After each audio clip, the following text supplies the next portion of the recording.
اگر کوئی آپ سے پوچھے کہ ایک بہترین بیوی کیسی ہوتی ہے، کیا جواب دیں گے آپ؟ اللہ کے نبی صلی اللہ علیہ وسلم سے سوال کیا گیا، سنن نسائی کی روایت ہے، صحیح روایت ہے، حدیث کا نمبر ہے 3231 3231.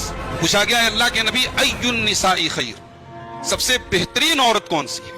اللہ نے فرمایا سورہ آل عمران کی آیت نمبر 185 185 نمبر کی آیت میں کل نفس ذائقۃ الموت وانما توفون اجورکم یوم القیامہ. میرے بندوں